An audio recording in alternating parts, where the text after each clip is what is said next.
आपण पाहत आहात स्वराज्य न्यूज. सत्य हेच जे तुमच्या समोर.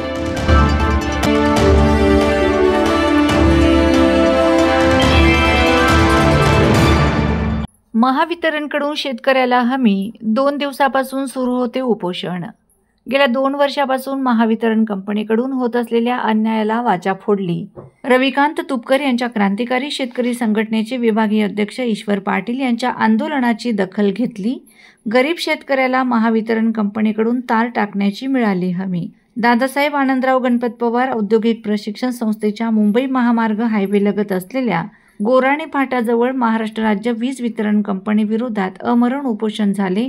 कारण गेल्या अनेक वर्षापासून या परिसरातील शेतकरी रवींद्र संतोष पाटील व इतर काही शेतकऱ्यांची गट नंबर 267 गोराणे शिवार तालुका शिंदखेडा येथील वीज खांबावरील तार चोरीला गेली होती. ती जोडण्यासाठी वारंवार वीज वितरण कंपनीकडे पाठपुरावा केला, तरी देखील वीज वितरण कंपनी त्यांच्या मागणीकडे दुर्लक्ष करीत होते. म्हणून शेतकरी क्रांतिकारी शेतकरी संघटना रविकांत तुपकर यांच्या बॅनर खाली हे आंदोलन करण्यात आले. याचे प्रमुख ईश्वर उखा पाटील, उत्तर महाराष्ट्र अध्यक्ष शेतकरी संघटना शिवराम पाटील, साहेबराव वाघ, राजेंद्र देवरे, रघुनाथ वाघ, प्रल्हाद देवरे यांच्यासह असंख्य शेतकरी यावेळी उपस्थित होते. मग आमच्याकडे तक्रार आल्यामुळे आम्ही त्यांना रितसर त्यांना म्हटलं, आता आम्ही संघटनेच्या नावाने आंदोलन नाही करायचं, आता शेतकऱ्यांना जे सक्षम करायला पाहिजे आपण, की ते त्यांच्यासाठी लढायला पाहिजे. छत्रपती शिवाजी महाराजांचा फोटो आपण प्रत्येक घराघरात लावतोय, त्याच प्रकारे त्या विचारांचे लोक तयार व्हायला पाहिजे.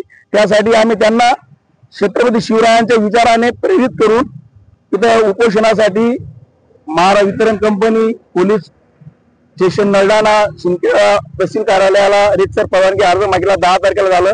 आज आमच्या उपोषणाला बसलो, 10 वाजल्यापासून बसलो होतो.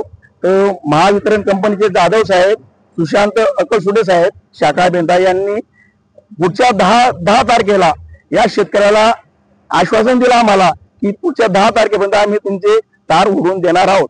आमचे शेतकरी बांधव समाधानी झाले की आमचं आंदोलनाला 10 तारखेपर्यंत यश येणार आहे. शहादा तालुक्यातील काकर्दे गावातील बाळू राजू ठेलारी व ग्रामस्थांना न्याय न देता घरकुलाचा मुद्दा उपस्थित करून महसूल विभाग गेले निघून. शहादा तालुक्यातील काकर्दे गावातील रहिवासी बाळू राजू ठेलारी व ग्रामस्थ काकर्दे येथील ग्रामपंचायत हद्दीतील सरकारी मालकीची जमीन गट नंबर 126 व गट नंबर 77 क्षेत्रात अवैध उत्खनन करून मुरुम व ब्लाटिंग करून दगड राजरोषपणे व गुंड प्रवृत्तीने उत्खनन चालू आहे. म्हणून बाळू राजू ठेलारी व ग्रामस्थांनी वारंवार महसूल विभागाला लेखी व माहितीच्या अधिकाराखाली तक्रारी केल्यात, पण त्यांना कुठेच न्याय मिळाला नाही.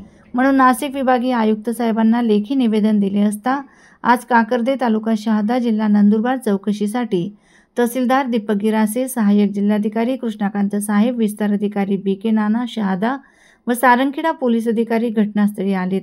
परंतु निवेदनकर्त्यांच्या विषयानुसार म्हणजेच अवैध उत्खनन न थांबवता घरकुलाचा मुद्दा पुढे करून चालते झाले. उपविभागीय आयुक्त नाशिक यांच्या अर्जाला देखील केराची टोपली दाखवली गेली. अर्जाच्या चौकशीसाठी आलेले महसूल अधिकारी अवैध उत्खनन केलेल्या खदाणीजवळ गेले नाहीत, ही फार मोठी खंत आहे. जोपर्यंत न्याय मिळत नाही व अवैध उत्खनन थांबत नाही तोपर्यंत लढा देत राहू व वेळप्रसंगी उपोषणाला बसणार आहोत, असेही सांगितले. तक्रार केलेल्या होत्या 2016 मध्ये गावातील काही नागरिक लगेच त्या नागरिकांना मॅनेज करून घेतलेलं आहे. त्यांना कोणाला सदस्य केलं, कोणाला सरपंच केलं, कोणाला तंटामुक्त अध्यक्ष केलं. ते लगेच त्यांची बाजू घेऊन चालतात. जे समोरची पार्टी आम्हाला भरपूरदा धमकी वगैरे घरी येऊन धमकी देण्याच्या, आम्ही गाव सोडून इथं घर असून आम्ही जंगलामध्ये राहण्यासाठी गेलेलो आहे. तुम्ही तक्रार केली का पोलीस ठाण्यामध्ये? हो, केलेली आहे तक्रार. त्याचा तसा अर्ज दिलेला आहे. आम्ही आता घेऊन जातोय, चौकशी करू आणि तुम्ही वाटलं की तुम्ही आमच्या आता खदानीची नोटीस संध्याकाळी 2 वर्ष झाले साहेब आम्हाला या गोष्टीमध्ये. तर आम्हाला एवढा धाक आहे, तर कुठं कुठं आम्हाला वाढवायचा प्रयत्न करतात. यांना कुठंतरी कत्तल करा यांचा असं म्हणता साहेब. आणि आमच्या जीवाला पण धोका आहे. आम्ही वारंवार सांगत असतो साहेबांना, पण साहेब टाळाटाळीचं उत्तर देता आम्हाला. तुमच्याकडं काय सबूत आहे असं सांगता. आम्ही सबूत पण देतो त्यांना, तरी सुद्धा आम्हाला असं सांगतात. तहसीलदार, आपल्या शहादा पंचायत समितीचे गटविकास अधिकारी साहेब, सारंगखेडा पोलीस स्टेशनचे सहाय्यक पोलीस निरीक्षक साहेब आणि आम्ही सर्व इतर आमचे जे सोबत आलेले अधिकारी कर्मचारी यांनी प्राप्त तक्रारीच्या अनुषंगाने या ठिकाणी घरकुल लाभार्थ्यांना जागा आणि अवैध उत्खनन याबाबत या ठिकाणी चौकशीसाठी आलो. याच्यात 8 दिवसात आम्ही परिपूर्ण चौकशी करून मग पुढे काय याबाबत माननीय सहाय्यक जिल्हाधिकारी माननीय जिल्हाधिकारी महोदय यांना अहवाल सादर करणार आहेत. नाशिक शिक्षण विभागातील 3 अधिकाऱ्यांना अटक. आर्थिक कार्यालय शाखेची मोठी कारवाई. शिक्षण विश्वात खळबळ. नागपूरनंतर नाशिक जिल्ह्यात मालेगाव शिक्षण क्षेत्राशी संबंधित भ्रष्टाचार उघडकीस आलाय आणि आतापर्यंत नाशिकसह मालेगावमध्ये 5 FIR दाखल झाले आहेत. या प्रकरणात अनेक जण फरार आहेत आणि अनेक शिक्षकांवर कारवाईची तलवार लटकत आहे. त्याचवेळी रात्री उशिरा नाशिक जिल्ह्यातील 3 मोठ्या अधिकाऱ्यांना आर्थिक कार्यालय शाखेने अटक केल्याची बातमी आली, ज्यामुळे शिक्षण विश्वात खळबळ उडाली आहे. मिळालेल्या माहितीनुसार नाशिक जिल्हा परिषदेचे माध्यमिक शिक्षण अधिकारी प्रवीण पाटील, अदुई देवरे आणि वेतन युनिटचे जिल्हा परिषद अधीक्षक सुधीर पगार यांना नाशिक आर्थिक कार्यालय शाखेने दुपारी 3 वाजता चौकशीसाठी बोलावले होते आणि रात्री 9 वाजता त्यांना आरोपी बनवून अटक करण्यात आली. मालेगावमध्ये नोंदवलेल्या FIRच्या आधारे या अधिकाऱ्यांना आरोपी बनवण्यात आल्याचं सांगितलं जात आहे.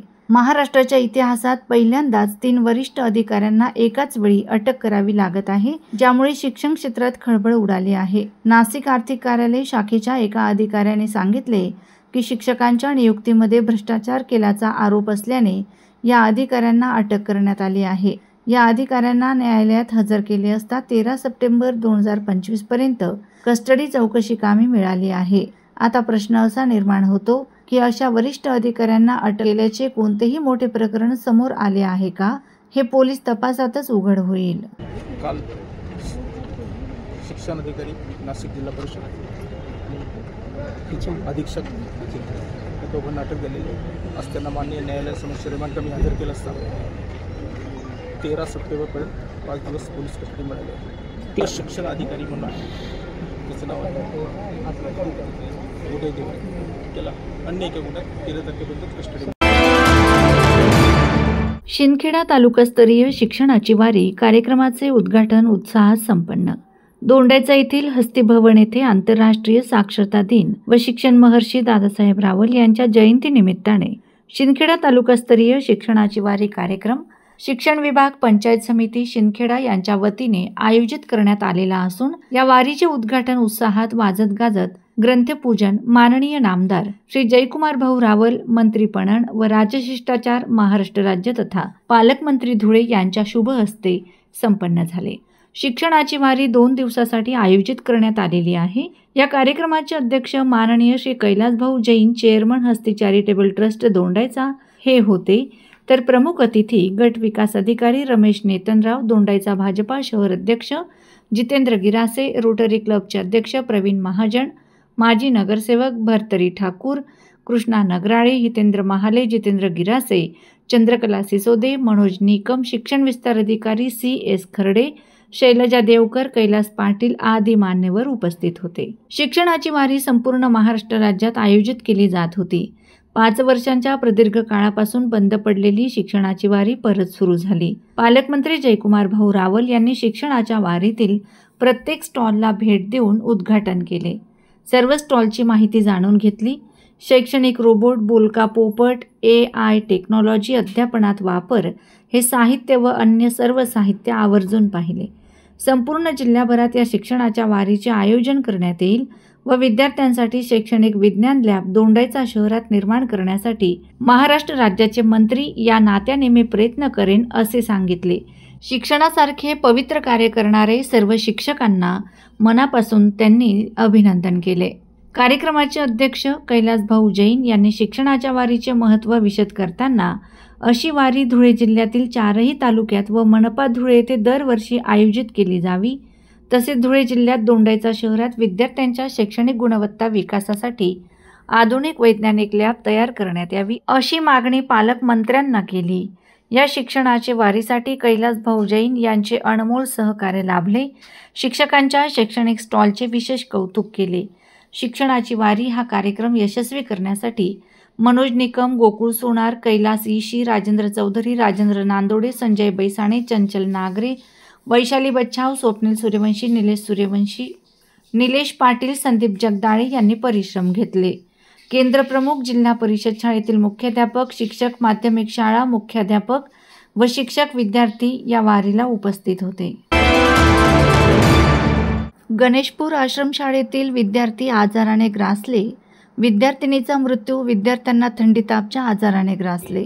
साक्री तालुक्यातील गणेशपूर येथील केंद्रीय निवासी आश्रमशाळेत विद्यार्थ्यांना अचानकपणे थंडी, ताप, सर्दी, खोकला आजाराने ग्रासल्याने 61 विद्यार्थी-विद्यार्थिनींना साक्री ग्रामीण रुग्णालयात उपचारासाठी दाखल करण्यात आले.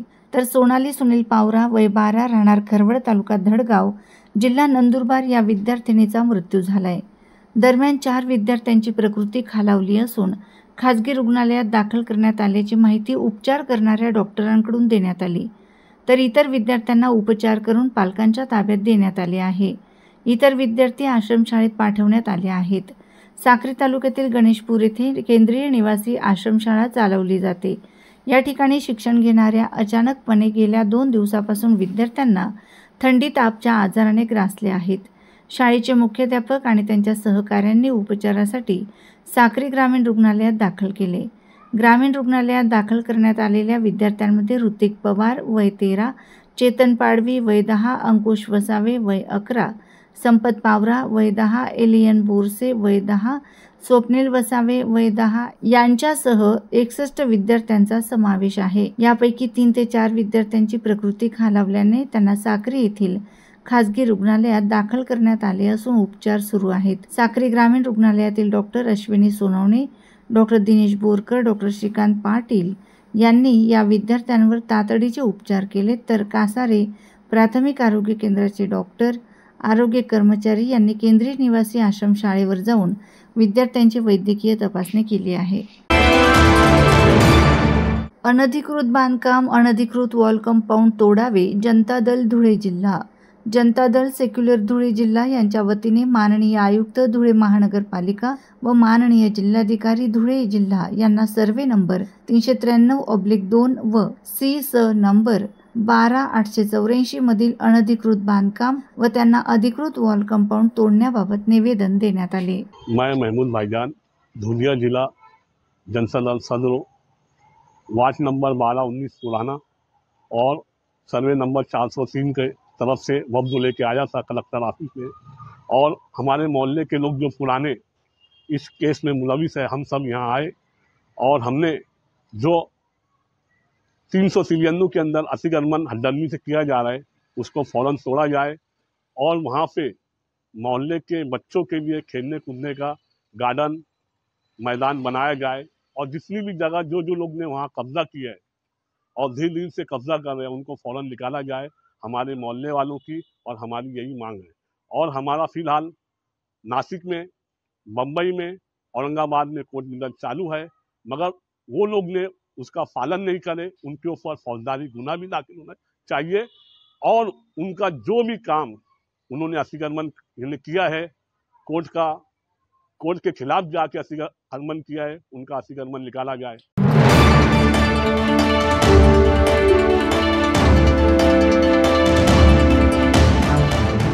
आपण पाहत आहात स्वराज्य न्यूज. सत्य हेच जे तुमच्या समोर.